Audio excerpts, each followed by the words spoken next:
चलिए अगली खबर का रुख कर लेते हैं और पाकिस्तान की एक और साजिश का खुलासा कर देते हैं। पाकिस्तान सिर्फ आसमान से ही नहीं, जमीन के रास्ते भी भारत में बड़े हमले को अंजाम देने की कोशिश कर रहा है। आज सुबह सुरक्षा बलों ने कश्मीर के सोपोर में 2 खूंखार आतंकवादियों को मुठभेड़ में मार गिराया। मारे गए आतंकियों में एक लश्कर-ए-तैयबा का मोस्ट वांटेड आतंकी है। इसका नाम है फयाज अहमद वार। सुरक्षा एजेंसियों ने A+ कैटेगरी का आतंकी इसे घोषित किया था। इस पर कई आतंकी हमलों को अंजाम देने का आरोप था। मारा गया दूसरा आतंकी पाकिस्तानी बताया जा रहा है। आतंकियों के पास से हथियार और गोला बारूद भी बरामद हुआ है। इस वक्त की बड़ी खबर, सोपोर एनकाउंटर में सुरक्षा बलों को एक बड़ी कामयाबी मिली है। हमारे साथ श्रीनगर से आसिफ कुरैशी ज्यादा जानकारी के साथ जुड़ गए हैं। आसिफ, तो जमीन से लेकर हवा तक हर जगह पाकिस्तान 15 अगस्त से पहले बड़ी साजिश को अंजाम देना चाहता है।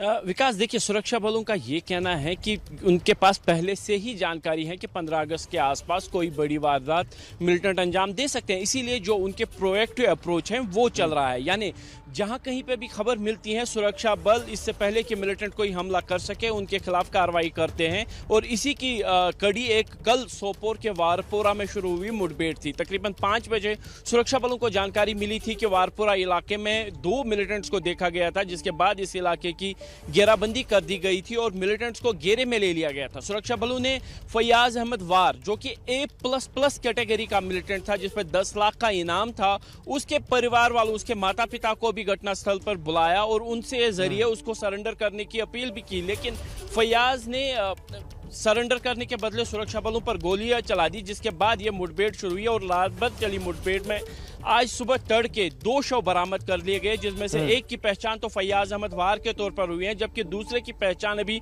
नहीं हुई है। माना यही जा रहा है कि वो एक विदेशी हो सकता है। हालांकि औपचारिक तौर पर पुलिस ने कुछ नहीं बोला है। लेकिन फयाज अहमद वार के बारे में बता दूं कि ये एक रिसाइकल्ड मिलिटेंट था। यानी 90 के अंत, दहाई के अंत में ये मिलिटेंट में शामिल हुआ था, फिर गिरफ्तार हुआ था, कई साल जेल में रहा था। जेल से वापस आने के बाद पहले OGW का काम किया और 2018 से एक बार फिर से इसने लश्कर-ए-तैयबा की कमान संभाली और खासतौर पर सोपोर और आसपास के इलाकों में लश्कर के सारे काम यही देख रहा था। और सबसे बड़े कमांडरों में ये आखिरी बचा हुआ कमांडर था जो लश्कर-ए-तैयबा का इस इलाके में सक्रिय था। और उसके मारे जाने के बाद अब लश्कर का लगभग सफाया उत्तरी कश्मीर में हुआ है। मैं बता दूं कि इस साल जनवरी से अब तक बड़ा कमांडर लश्कर-ए-तैयबा का मारा गया। बहुत बहुत शुक्रिया आसिफ कुरैशी आपका इस जानकारी के लिए।